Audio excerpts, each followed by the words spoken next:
Let us all rise in reverence to God's Word as we read Romans chapter 8, verses 1 to 13. Let's begin with verse 1. There is therefore now no condemnation for those who are in Christ Jesus. For the law of the Spirit of life has set you free in Christ Jesus from the law of sin and death. For God has done what the law, weakened by the flesh, could not do, by sending his own Son in the likeness of sinful flesh, and for sin. He condemned sin in the flesh, in order that the righteous requirement of the law might be fulfilled in us, who walk not according to the flesh, but according to the Spirit. For those who live according to the flesh set their minds on the things of the flesh, but those who live according to the Spirit set their minds on the things of the Spirit. For to set the mind on the flesh is death, but to set the mind on the Spirit is life and peace. For the mind that is set on the flesh is hostile to God, for it does not submit to God's law. Indeed, it cannot. Those who are in the flesh cannot please God. You, however, are not in the flesh, but in the Spirit. If in fact the Spirit of God dwells in you, anyone who does not have the Spirit of Christ does not belong to him. But if Christ is in you, although the body is dead because of sin, the Spirit is life because of righteousness. If the Spirit of him who raised Jesus from the dead dwells in you, he who raised Jesus from the dead will also give you life to your mortal bodies through his Spirit who dwells in you. So then, brothers, we are debtors, not to the Spirit, to the flesh, to live according to the flesh.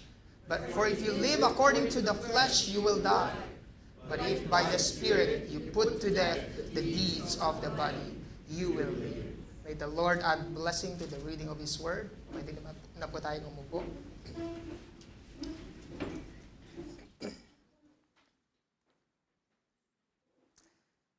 We continue to our series break. Before we go to the book of Philippians, and we humbly ask for your prayer to continually pray for this book as we launch this after all the series break that we have. So the book that we're going to study this morning is the book of Romans, in a particular passage of Romans chapter 8, verses 1 to 13. And Paul's main objective, or Paul's main subject in this book, is the gospel of Christ. The gospel of Christ. And we can see that in the first chapter of Romans in verse 1, 9, 15, and 16.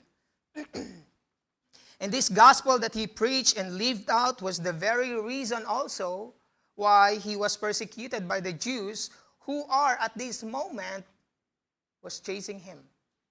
We can see that in chapter 18, verses 5 to 7, even in chapter 12, verse 12 to 16, and then in chapter 20, verse 3. Now regarding Romans chapter 8, 1 to 13, Paul affirmed here in this letter how the believers received their identity, their new identity in Jesus Christ, and how they ought to live holy lives through the power of the Holy Spirit, which is yung section natin from 1 to 13. In fact, the entire verse or chapter of Romans chapter 8. And so Paul wants to make it clear that the promise to be conformed to the image of Christ, that is holiness and Christ-likeness and blamelessness, is not based on our ability to keep the righteous requirement of the law, but rather according to the Spirit who dwells in us and applies the saving work of Christ.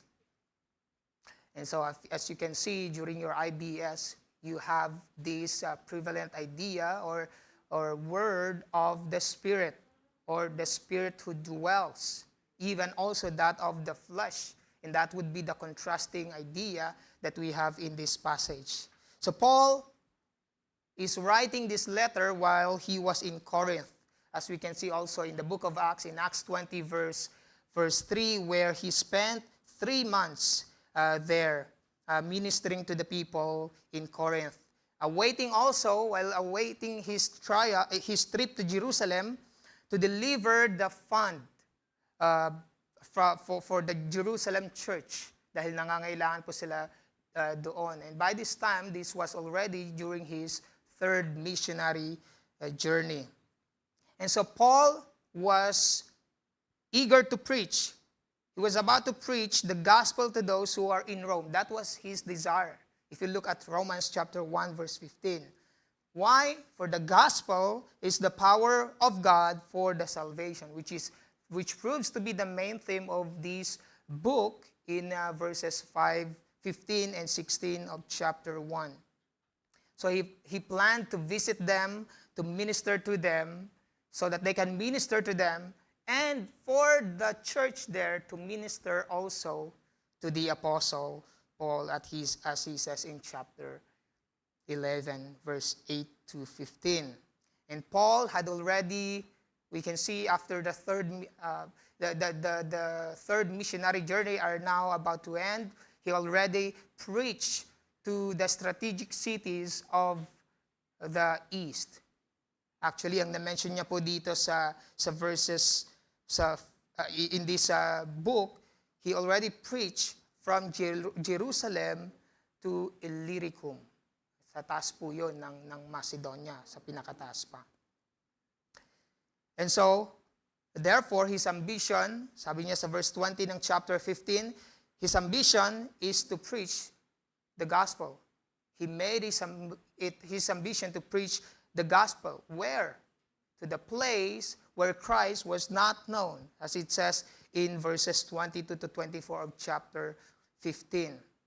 His ambition to preach the gospel encouraged him to reach out to the places where Christ was not known. And so his plan is to go to Rome, to Spain, and also a short visit through Rome, the place in Rome, to plant the gospel there. Also in the west. Tapos na siya sa east. So, this time, he wrote this letter, most probably by AD 46 or AD 47, in that middle, because we look at the book of Acts, yung outline is that of before he finished his third missionary journey. And the main idea of the passage that we are going to discuss, as we have seen already in the background about the gospel. Now, what the gospel does to us is this. Paul explained that the spiritual realities experienced by those who are united in Christ Jesus, in contrast to those who are not. Paul explained the spiritual realities experienced by those who are united to Christ, in contrast to those who are not. And the evidence of those who are united in Christ is the indwelling power of the Holy Spirit. And so we ask, what does the indwelling power of the Spirit look like? The indwelling power of the Spirit is evident in the believer's identity and activities in life. So we have this purpose. The entire purpose that we have for this sermon is that to encourage, like that of the Apostle Paul, to encourage the believers for us to live by the Spirit throughout our lives because we are united and we belong to Christ. Let's take a look at our identity due to the Spirit's power in us. Let's begin. Our identity, we are no longer condemned. It says in verse 1, there is therefore now no condemnation. This is indeed the conclusion, or Paul himself, by writing the word therefore, he draws a conclusion to the prior context, which is in chapters 1 to 7, where Paul patiently and carefully explained the ultimate foundation on why Christians are no longer condemned despite the remaining sin or the universality of sin that we have. He explained in chapters 1 to 3.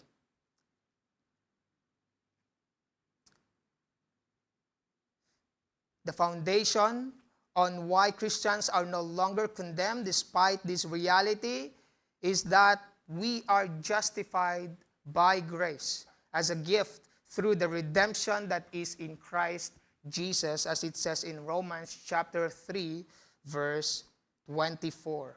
Now, the condemnation here, according to Vine's dictionary, it means the sentence pronounced.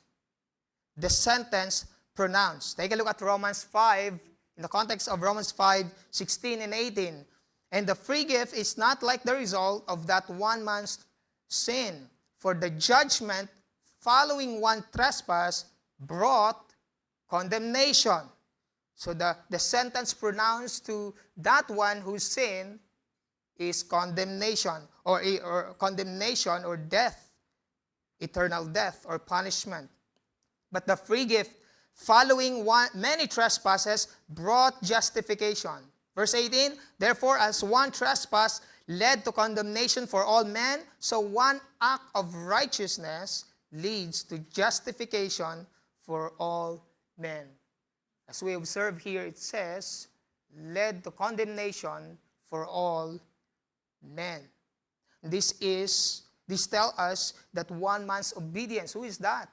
Well, the context here is the sin of Adam. Okay? And the sin, the disobedience of Adam has made us worthy of this condemnation. It says for all men, except the Lord Jesus Christ himself, who is the second Adam, as it says in Romans chapter 5, verse 14, and also in 1 Corinthians chapter 15, verse 45 to 47. Really? Does the Bible tells us that? That all men are sinners? Take a look at Romans 3:23. For all have sinned and fall short of the glory of God. Now we better understand in the context of the word therefore here, which is, it tells us in verse 1 that the no condemnation indicates the legal status of those who are in Christ Jesus, in the court of God. If we would be judged in the court of God, no condemnation. His verdict. That was his verdict. Now this leads us to the question, who are those in Christ? Our identity, brothers and sisters, we are in Christ. There's therefore now no condemnation for those who are in Christ. Again, the condition is that for those who are in Christ, the result would be no condemnation. Again, who are those who are not condemned, or those who are not are in Christ? John chapter 5, verse 24, God himself, Jesus himself said, truly, truly, I say to you, whoever hears my word and believes him who sent me has eternal life. He does not come into judgment, but has passed from death to life. So there will be no judgment because the verdict has already been determined. No condemnation. Now, who would believe and receive the promise in Christ? Ano ho? He does not come into judgment. Who would receive that? Who would believe his word in Christ? Well, the Bible says those who are elect of God, those who are elected by God. Look at chapter ahead of our verse for today, Romans 8:33, verse 34. Who shall bring any charge against God's elect? It is God who justifies. Who is to condemn? Christ Jesus is the one who died, more than that, that was raised, who is at the right hand of God, who is indeed interceding for us. The Apostle John added in 1 John that Christ, when we sin, we have an advocate. So Paul explained to us that there is now no condemnation for Christians because of Christ. Because they are in Christ. We are justified in Christ. Now, the question would lead us, how can one be justified? So that you will no longer be condemned. Romans 5:1 tells us, therefore, since we have been justified by faith, we have peace with God through our Lord Jesus Christ. So how?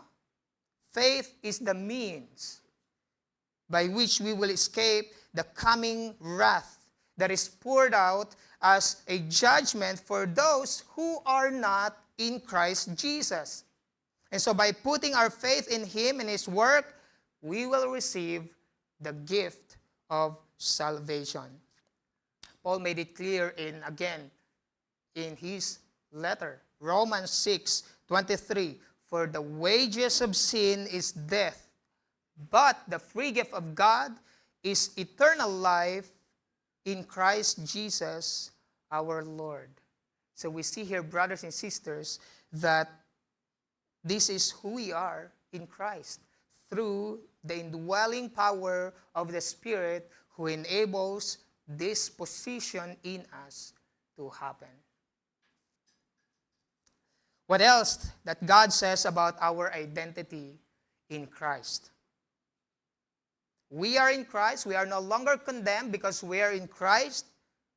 Number 2, we are set free from the power of sin and death. It says in verse 2, for the law of Christ, for the law of the Spirit of life has set you free in Christ Jesus from the law of sin and death. Now, here, law in both instances means principle, the principle of the Spirit. Now, whose principle or power that set us free? The Holy Spirit. Again, the text here, the principle or power of the Spirit of life. Now, the Spirit here, according to Vine's dictionary, in Greek is pneuma, which talks about the Holy Spirit, refers to the Holy Spirit. In John chapter 16, verse 8 tells us, when He comes, He will convict the world concerning sin and righteousness and judgment. He also talked about the Holy Spirit as the helper for the Christians while Christ was in heaven. Now continuing in verse 2, for the law of the Spirit of life has set you free from what? From the law of sin and death. Does this mean that the law is bad? I thought obedience to the law would make us perfect. That should not be the case. Paul says, by no means, for the law is holy, righteous, and good. It says in Romans chapter 7, verses 7 and verse 12. Take a look at verse 6 also. But we are released from the law, having died to that which held us captive, so that we serve in the new way of the Spirit, and not in the old way of the written code. Paul here introduced to us the idea that those who are in Christ, there will be a principle, or there will be a powerful force, a powerful being who would enable us to accomplish what we cannot accomplish. Christ, God Himself, the Triune God, will accomplish through us. Again, this is not based on us, but God will use us to accomplish His work in us. Because we're done already with the justification, that's totally His work, and then we will proceeding for our sanctification. Now, who are those who can serve in the new way of the Spirit? The Bible says those who are indwelt by the Spirit and empowered by God himself, who applied the work of Christ in them. Those who can serve in the new way of the Spirit are those who are saved. Look at chapter 7, Titus chapter 3, verse 5. He saved us not because of the works done by us in righteousness, but according to his own mercy, by the washing of regeneration and renewal of the Spirit. Acts chapter 1, verse 8. But you will receive power when the Holy Spirit has come upon you, and you will be my witnesses in Jerusalem, and in all Judea and Samaria, and to the end of the earth. The ESV Study Bible points this out. The evidence that the believers are in Christ is that the power of sin has been broken in their lives by the work of the Spirit. Now, on what basis does the Spirit of Christ set us free, brothers and sisters? Verse 4, for the law of the Spirit of life has set you free in Christ. It says we are free in Christ. And so the central foundation why the believers are set free from the power of sin and death is by the Spirit of God, is due to the work of God the Son. Now let's move on to what Christ did for us. We are set free from sin. Our identity is that we are set free from sin because Christ bought us. So the Spirit applied his work on us. It says in verse 3, for God has done what the law weakened by the flesh could not do by sending his own Son. Commentator William MacDonald, in his commentary, Believer's Commentary, said this, the law could never get people to fulfill its sacred requirements, but grace succeeded where law failed. The law could not produce holy living because it was weak through the flesh. The Bible was not in the law, but with the fallen, the trouble was not in the law, but in the fallen nature of man. The law spoke to men who were already sinners and who were without strength to obey. But God intervened in the likeness of the sinful flesh. The Bible testifies about this in 1 Peter chapter 2, verse 22. He committed no sin, neither was deceit found in his mouth. So Christ did not sin. 2 Corinthians 5:21, for our sake he made him to be sin who knew no sin, so that in him we might become the righteousness of God. He did not sin. He knew no sin also. Christ knew no sin. 1 John 3, verse 5, you know that he appeared in order to take away sins, and in him there is no sin.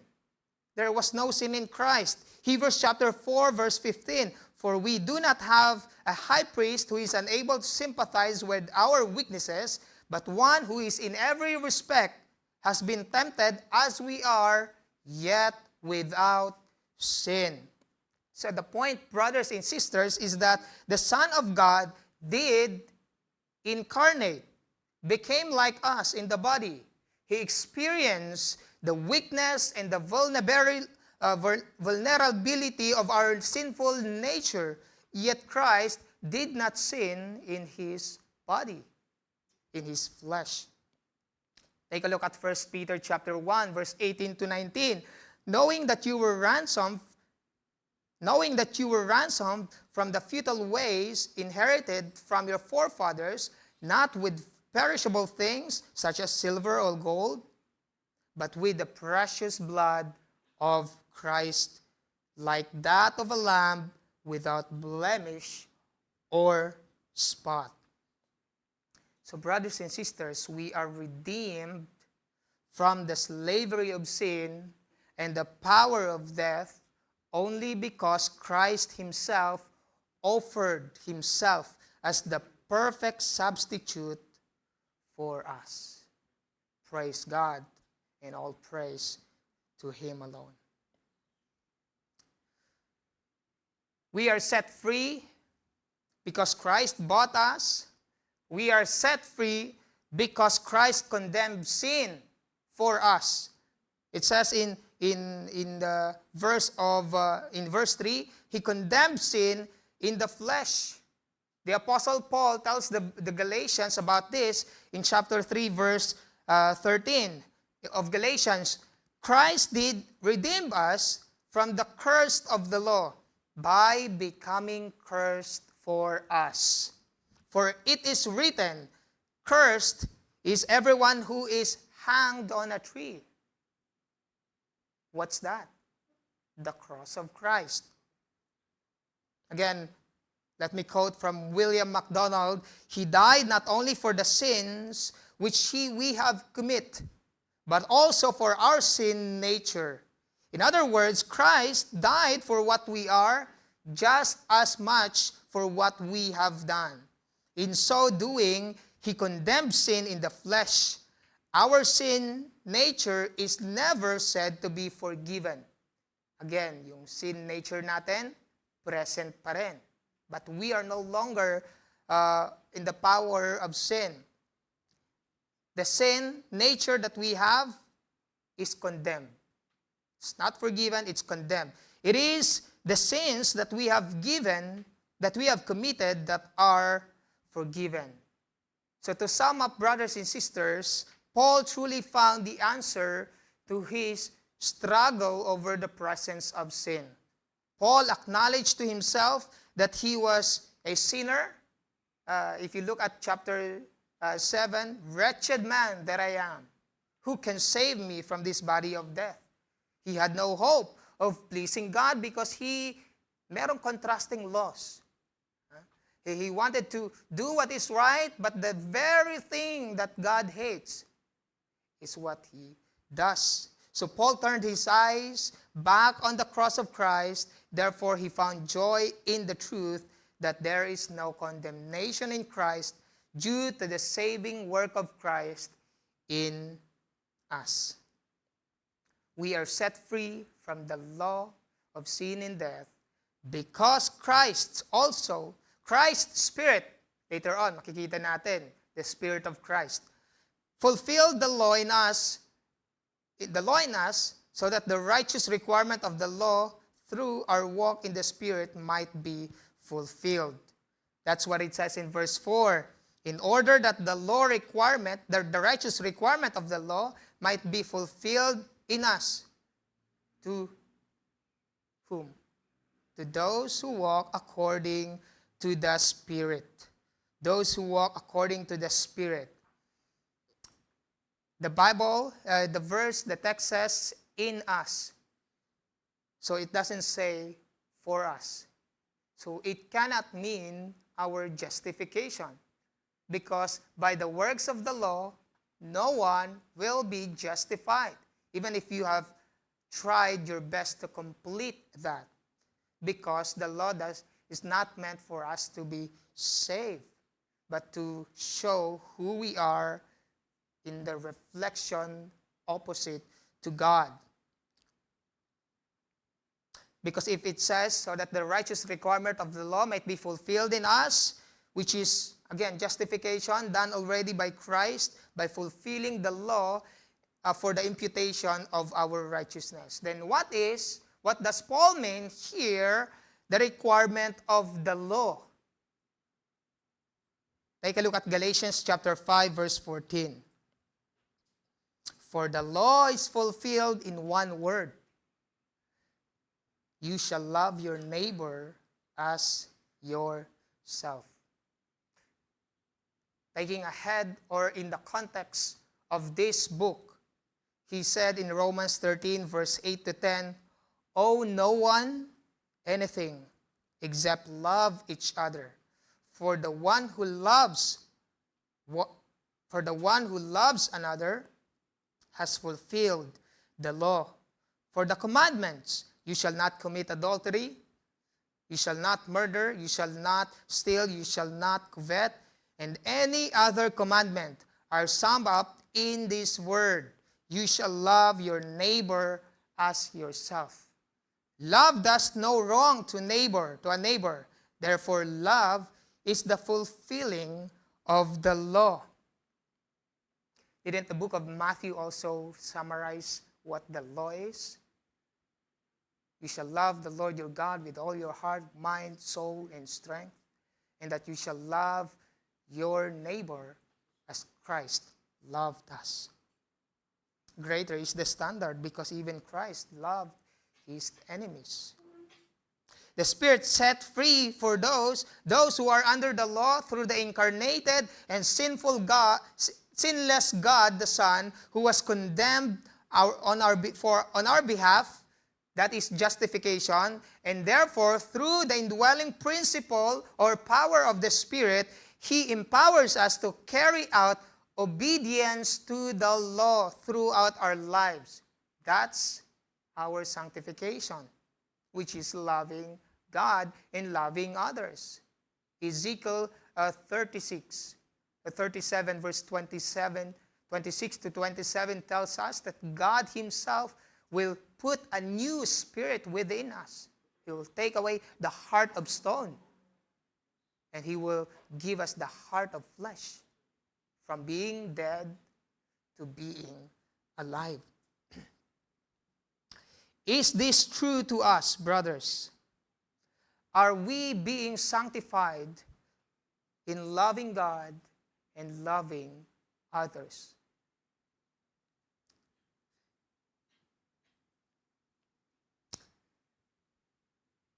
I hope you have seen this wonderful game.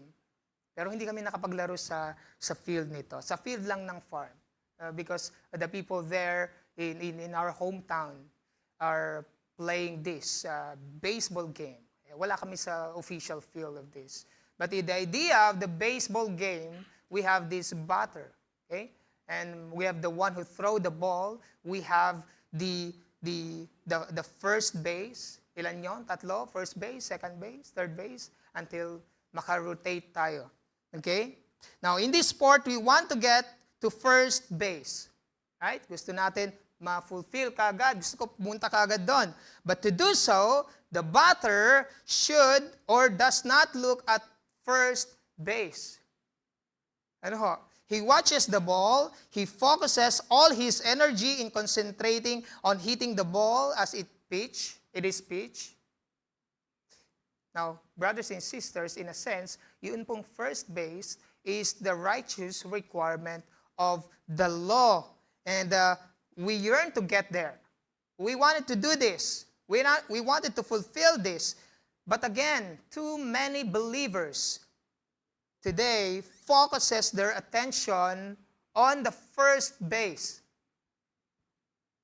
And then, later on, strike out. Kasi pag hindi mo natamaan yung bola, ay foul na. Wala na. For 3 times, wala na. We strike out. But Paul said, keep your eye on the ball. Who is that?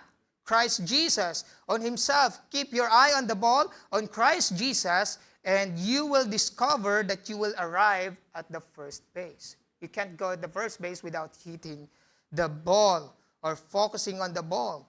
Again, you will discover that you and I will arrive on the first base, a righteous life without even trying.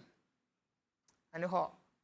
Focus po tayo what makes us or enables us to go to reach that place. Ano po? So the picture is that like an escalator to us. Yung law ay hindi po ito like a ladder that we should climb, for the law is not meant for that. For the law serves as the reflection of our sinful nature when we look at the mirror of God's holy character through the law. Pag tinignan natin yung law, ay, opposite tayo eh. Right? And so the picture of the law is not like a ladder that we should climb, but like that of an escalator to us. Why? Where the Holy Spirit carry us and causing us to produce the fruit in us. Ano ho? What's the first fruit? In Galatians 5, verse 21, love, joy, peace. And through His power, He brings us nearer to Christ. Now, it doesn't mean we're in the air, but rather growing in the grace and knowledge of Christ towards Christ-likeness and holiness. And so Paul says in Philippians, again, we see that it is God who works in us, both to will and for His good pleasure. One commentator named Lawrence Richards, in his teacher's commentary, he said, the Bible as law is perceived as saying, you should, you must, you ought. You should, you must, you ought. And is experienced as demanding, nagging voice that calls on us to try our best.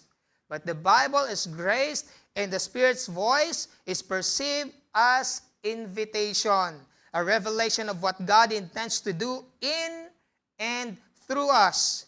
Faith hears the Spirit's guiding voice and does not try, but surrenders, expecting Jesus to do in us what we are unable to ourselves. That is true in chapter 7. Paul testified himself, who can save me from this body of death? He surrendered. Thanks be to the Lord Jesus Christ. We are set free because we are not in the flesh. Look at verse 9. We jump to verse 9. You, however, are not in the flesh. Now, this tells us that we are no longer unspiritual or in the flesh. Now, look at what Paul says in 2 Corinthians 16, chapter 5, verse 16 to 17. From now on, therefore, we regard no one according to the flesh. Even though we once regarded Christ according to the flesh, we regard Him thus no longer. Therefore, if anyone is in Christ, he is a new creation. The old has passed away. Behold, the new has come. So we are not in the flesh. It is because those who are in the flesh, what are the manifestation of those who are in the flesh? Does not belong to Christ. That's their identity, rather. Okay? Anyone who does not have the Spirit of Christ does not belong to Him, says in verse 9c. This simply, brothers and sisters, means that those who are in the flesh are not believers at all, or not yet. Because those who are in the flesh opposes God. They oppose God. Take a look at Galatians chapter 5, verse 17 to 18. For the desires of the flesh are against the Spirit, against God. And the desires of the Spirit are against the flesh, for these are opposite to each other, opposed to each other, to keep you from doing the things you want to do. But if you are led by the Spirit, you are not under the law. So we are not of the flesh. That would lead us to our next point. Our identity, we are set free because we are in the Spirit. How did we arrive in the Spirit? Again, because Christ's Spirit dwells in us. You, however, are not in the flesh, but in the Spirit, if in fact the Spirit of God dwells in you. Is that what we receive as Christians?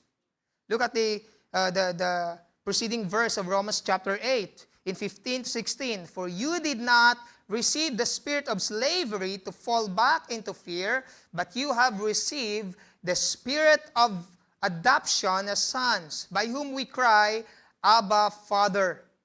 The Spirit Himself bears witness with our spirit that we are children of God. If we are in the Spirit, we are children of God.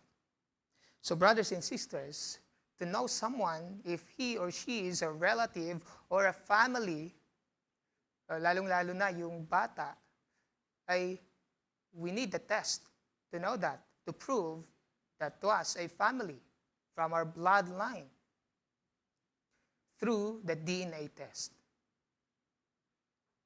Di po ba? We have to check the result of DNA test. But to test whether you are a Christian or not is through the Holy Spirit, through the indwelling power of the Spirit. So we ask this question, have you been born again? Born through the Spirit or regenerated by Christ? Have you been transformed progressively, not perfection, but progressively towards Christ-likeness? Thus, the fruit of the Spirit reflects on us. Mukhang isa lang sa siyam. Oh. It should be packaged for us. Are you led by the Spirit of Christ? Do you have the Spirit that helps us confess that Jesus Christ is Lord and submit to Him as our Lord and Savior? Because no one can confess Jesus is Lord unless in the Spirit. If yes, brothers and sisters, then we are in the Spirit. That's our identity. Praise God, because we are both indeed united in Christ. We have the same nature in Christ. So brothers and sisters, the mark of a true believers, the mark of a true Christian is the indwelling of the Spirit of God. And this is the ultimate blessing of those who are in Christ. Going back to Ephesians, Paul talks about the spiritual blessing. What did he say? In Him you also, when you heard the word of truth, the gospel of your salvation, and believe in Him, were sealed with the promised Holy Spirit, who is the guarantee of our inheritance until we acquire possession of it to the praise of His glory. If this is truly your identity in Christ, brothers and sisters, then the following must be our doing. What are those? Our activity. If we are united in Christ, we walk not according to the flesh. Since we have been set free already, you are now already in the Spirit, we walk according to the Spirit, according to verse 4. Now this verse speaks about our walk from the behavior and conduct, so either of the flesh and of the Spirit. So what do we do when we walk according to the flesh? Our mind is set on the flesh, which leads to death. Take a look at verse 5 to 6. For those who live according to the flesh set their minds on the things of the flesh, but those who live according to the Spirit set their minds on the things of the Spirit. For to set the mind on the things of the flesh is death, but to set the mind on the things of the Spirit is life and peace. So ditong verse naman, we move from the behavior and conduct in verse 4. And it goes about our thought life and a mindset in verse 5. Either mind on the flesh or mind on the Spirit. So we can see clearly here, brothers and sisters, that in this verse, the battle between living in the flesh and living in the Spirit starts where? Kasi siya kasi siya It does not start from the outside. It starts from the inside. So we don't blame others. Okay? The battle begins in our mind. So when we do sinful things in life, as reflected by the works of the flesh, that is not mindless. Okay? That was intentional, though not all the cases. For we are constantly conscious if the Spirit dwells in us because He convicts us of our sin, as John 16:8 tells us. And also James himself said to us, whoever knows the right thing and fails to do it, for him it is a sin. In James chapter 4, verse 17. We are not in the flesh. Ano ba yung work of the flesh? Let's take a look at Galatians 5:19 to 21. Now the works of the flesh are evident: sexual immorality, impurity, sensuality, idolatry, sorcery, enmity, strife, jealousy, fits of anger, rivalries, dissensions, divisions, envy, drunkenness, orgies, and things like this. I warn you, as I warned you before, that those who do such things will not inherit the kingdom of God, which means not saved or not yet saved. Let me quote from ESV Study Bible: to set the mind on the things on the flesh means to think continually about and constantly desire the things characteristic of fallen, sinful nature, that is to think just the way unbelieving world thinks, emphasizing what it thinks important, selfish, pursuing what it pursues, and disregard God's will. So brothers and sisters, the corruptness in us is not defined only by our actions, because before we do them, it's already in our mind. It's defined by our inherited nature in Adam. For all in Adam sin.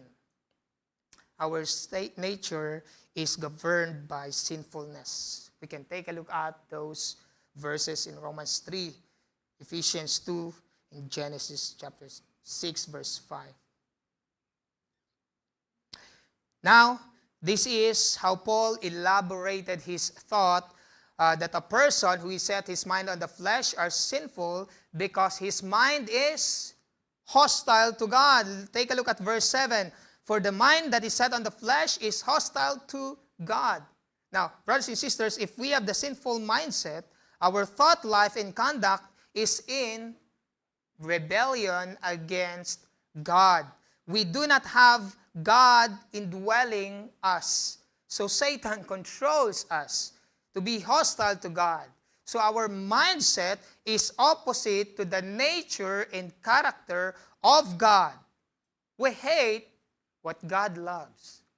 We love what God hates. And therefore, thus made us his enemies. Take a look at 1 John 2:15. Do not love the world or the things in the world. If anyone loves the world, the love of the Father is not in him.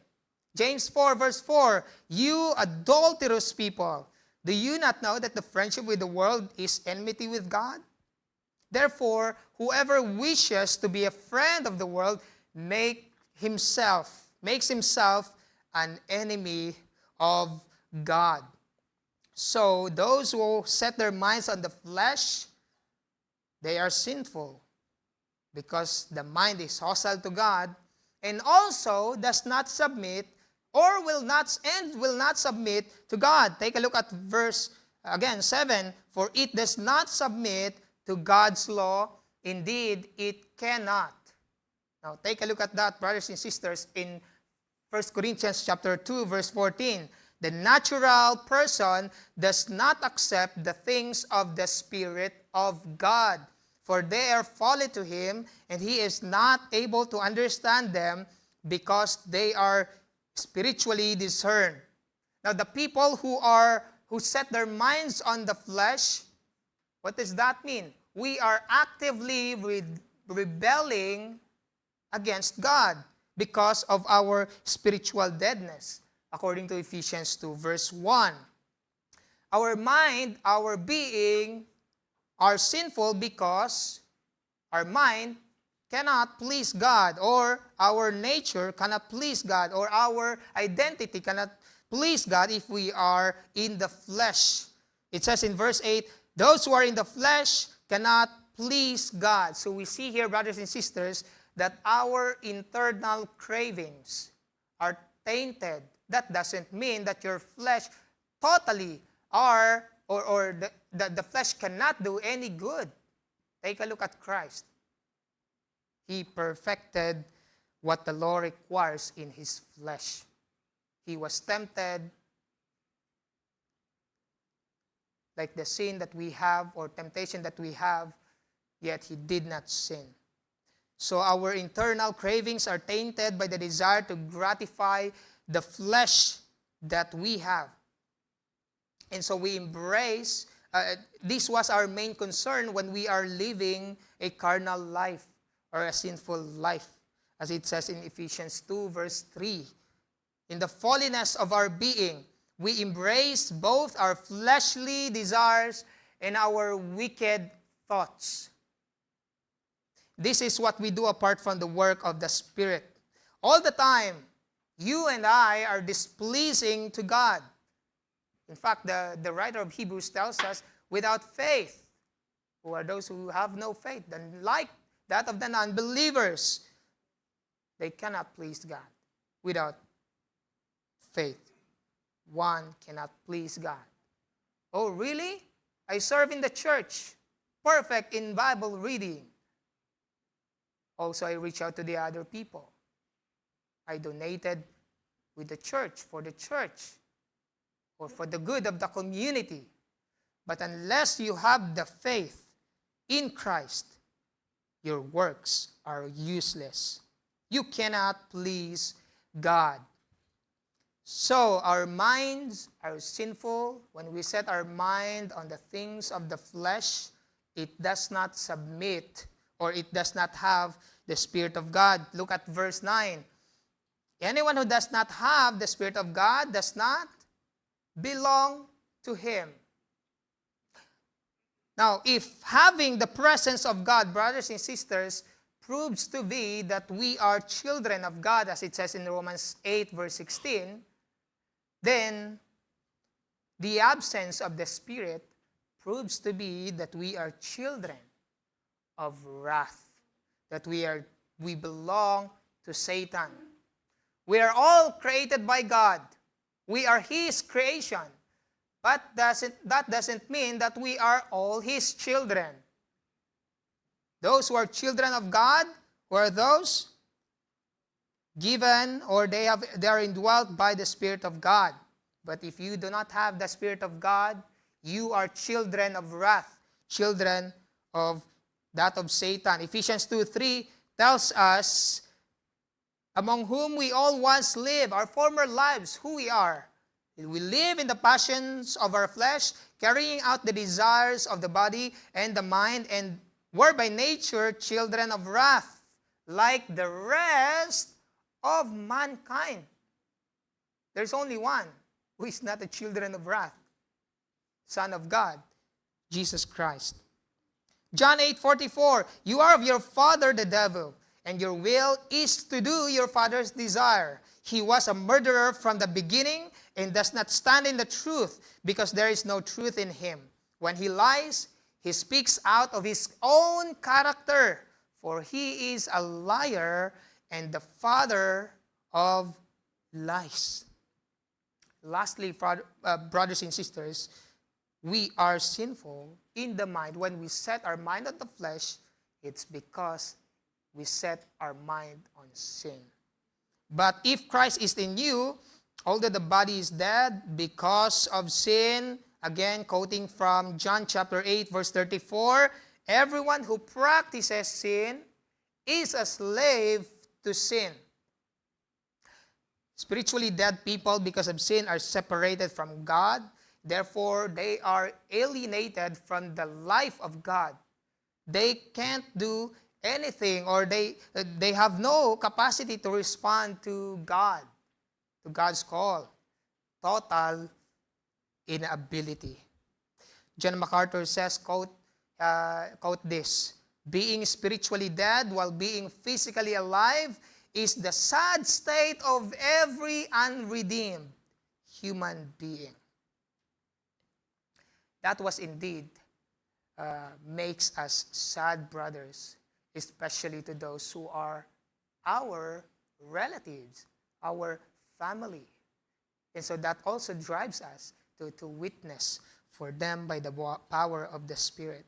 If we are not in the flesh, then what do? We walk in the Spirit. in order that the righteous requirement of the law might be fulfilled in us, who walk not according to the flesh, but according to the Spirit.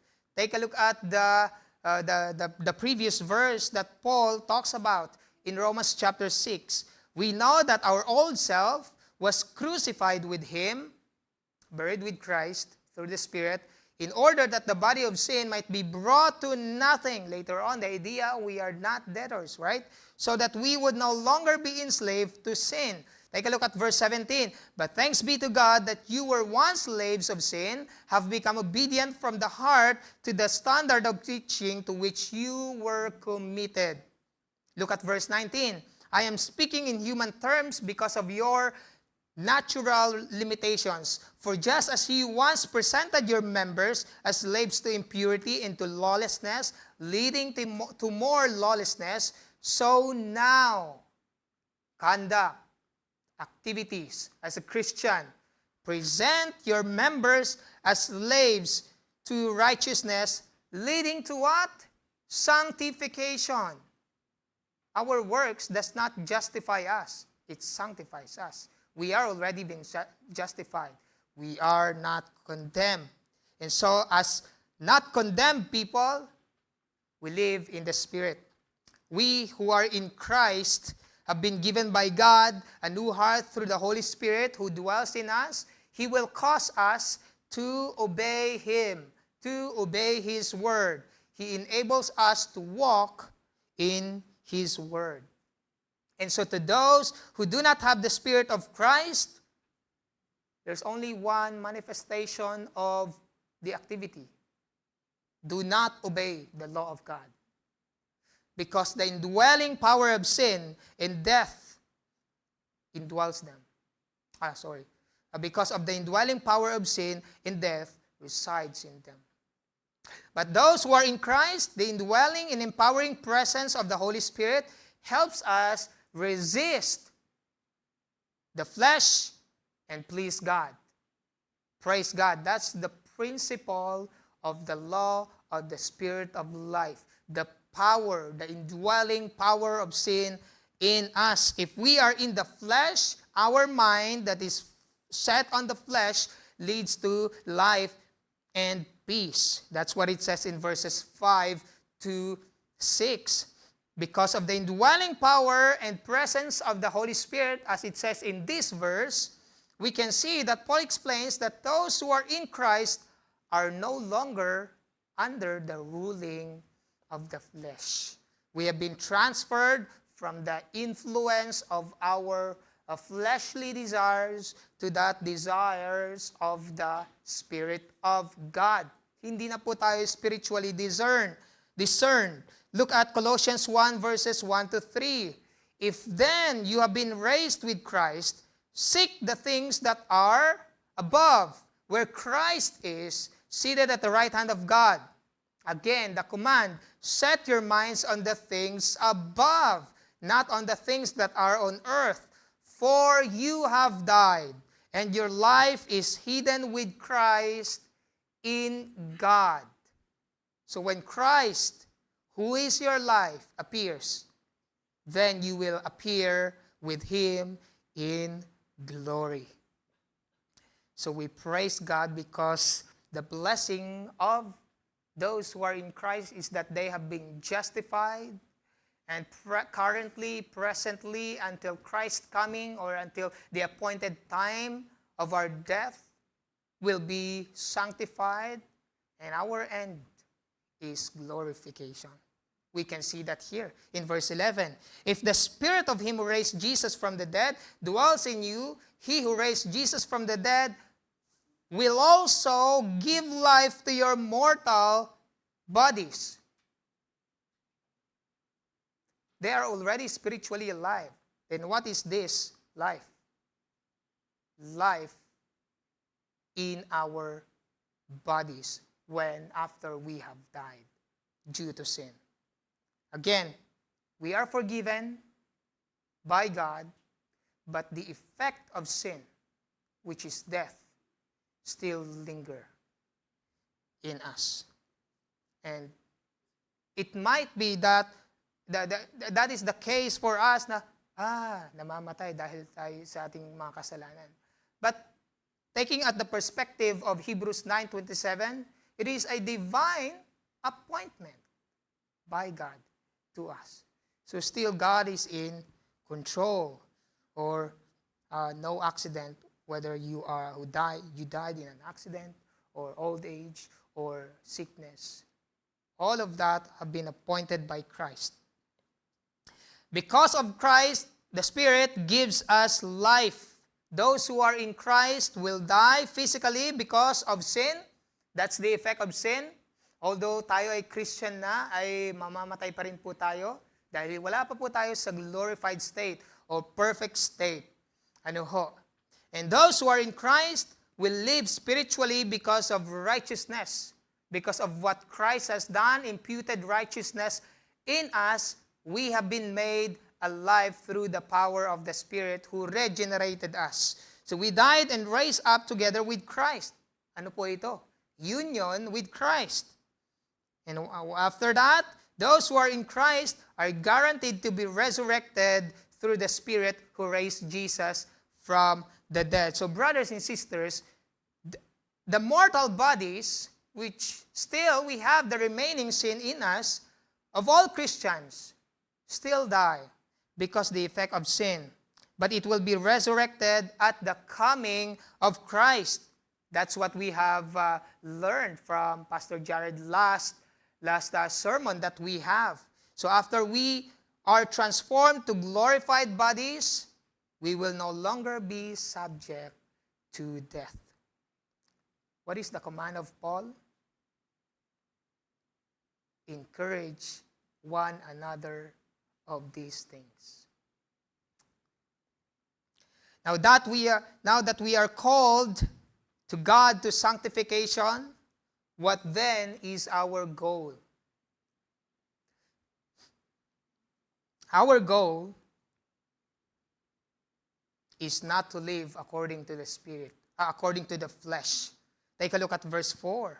So then, brothers, we are debtors not to the flesh, to live according to the flesh. Now again, brothers and sisters, the flesh here and the nature we inherited in Adam, which is the sinful nature, does not produce any good thing in us.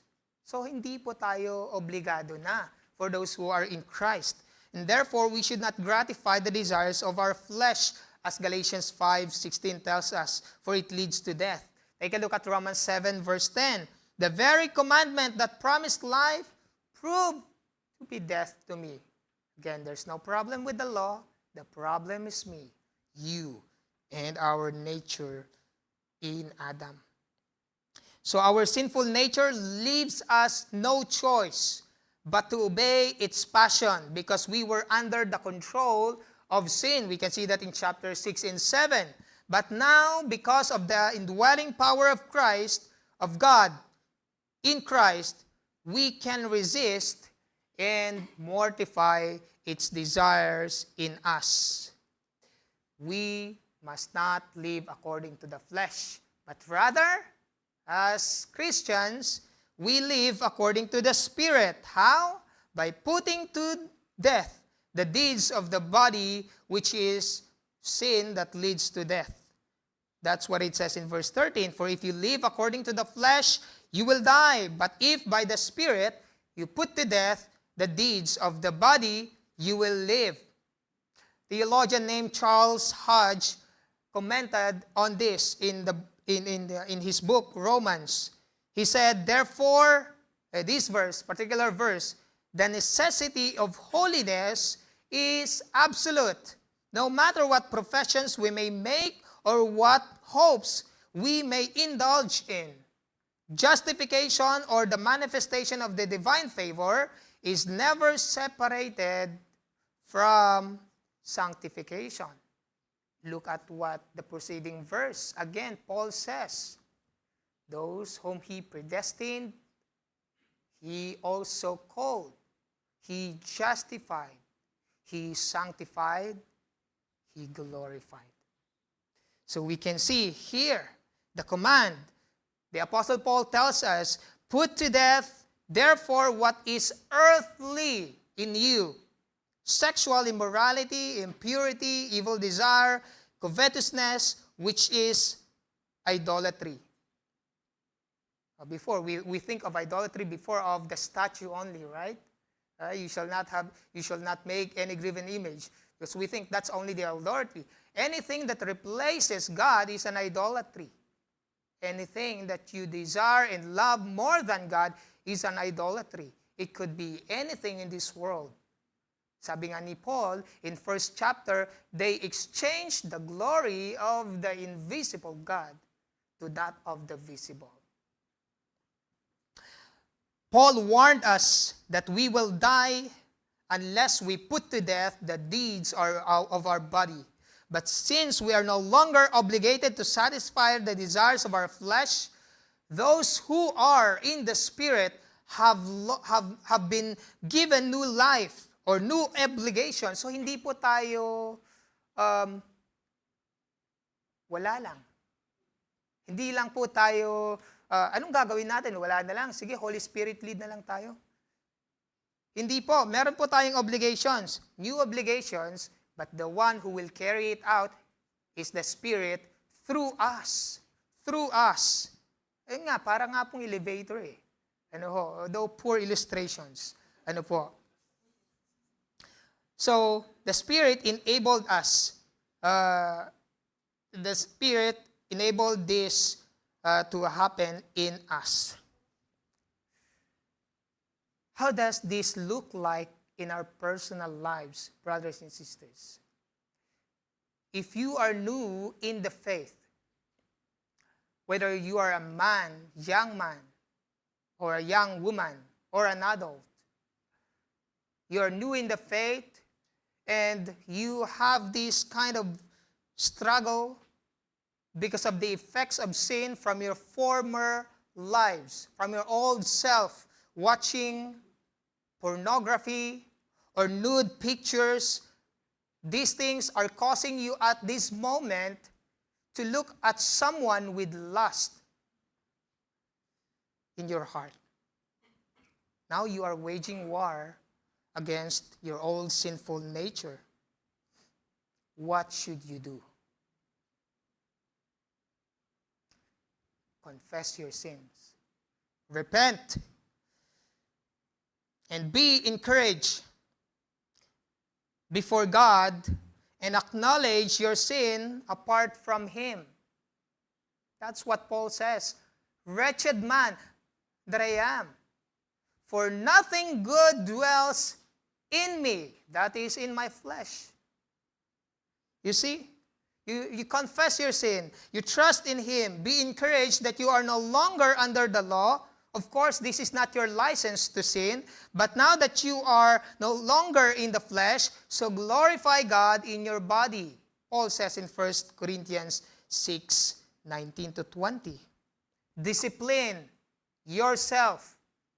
Again, one of the fruit of the Spirit is self-control. By the power of the Spirit that tells us in Galatians 5:22, if this happened to me, by trusting God to fulfill this in your life, do not neglect fellowship with the other believers, because they are the people who would walk with you or alongside you. Of course, primarily the Holy Spirit is the helper because He will walk alongside us, but also the group of believers. Again, not just group of friends, group of believers, because they also have the Spirit of God indwelling them.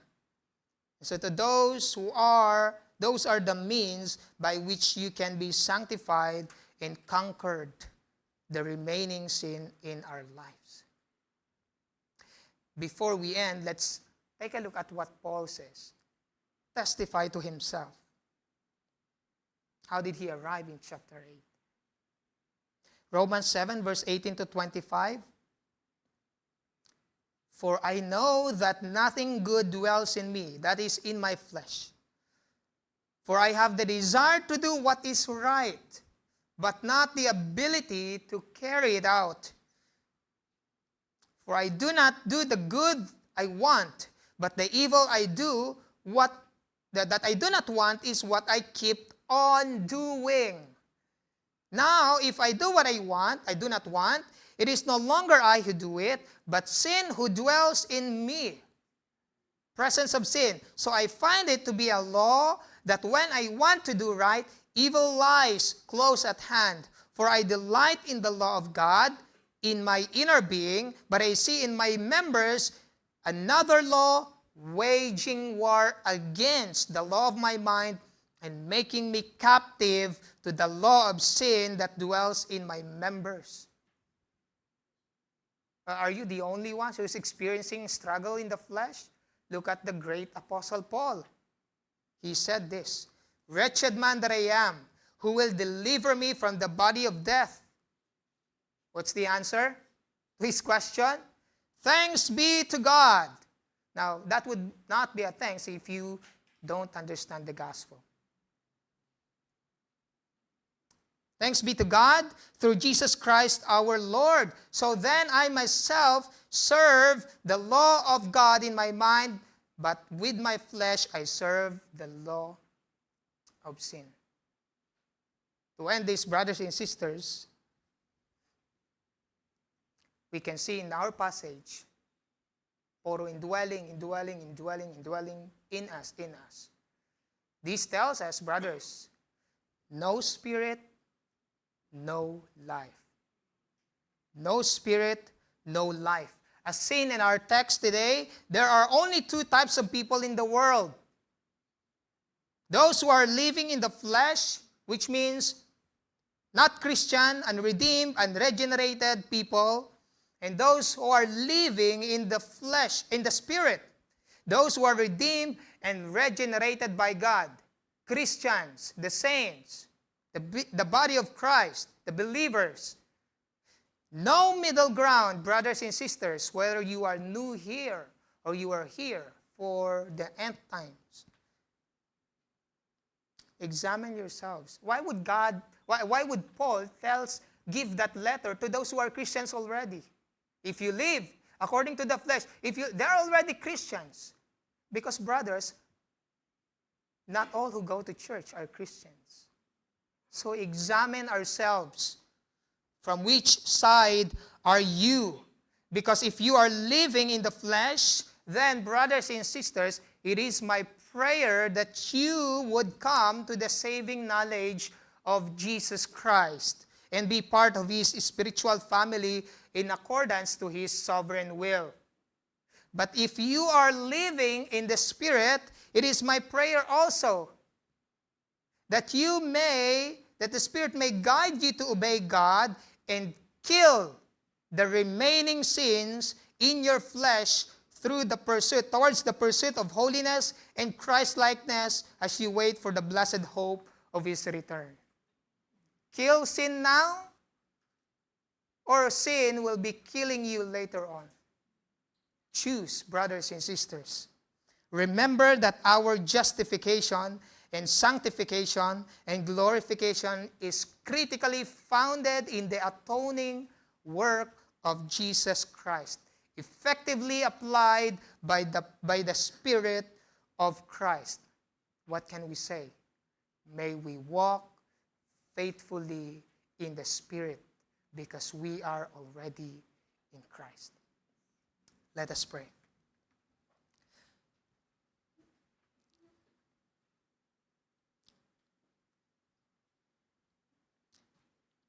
Wretched people that we are, who can save us from our body of death, Father?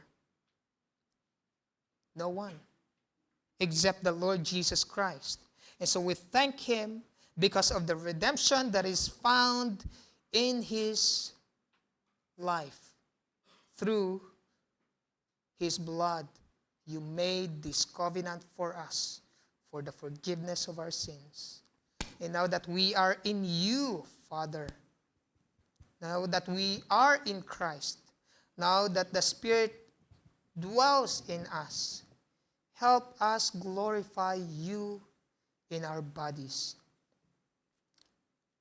Help us, Father, not to do the things of the flesh. Help us to fulfill the requirement of the law as the Holy Spirit carried us to obey this. Father, we give up fulfilling it on our own because we know that we can't. It only brings condemnation. But by the Spirit, thank you, Father, for sending Him. As we await for your blessed return, we are guaranteed to be with you forever and ever. This we pray. In Jesus' name, amen. Church, let us all rise up as we sing our response song.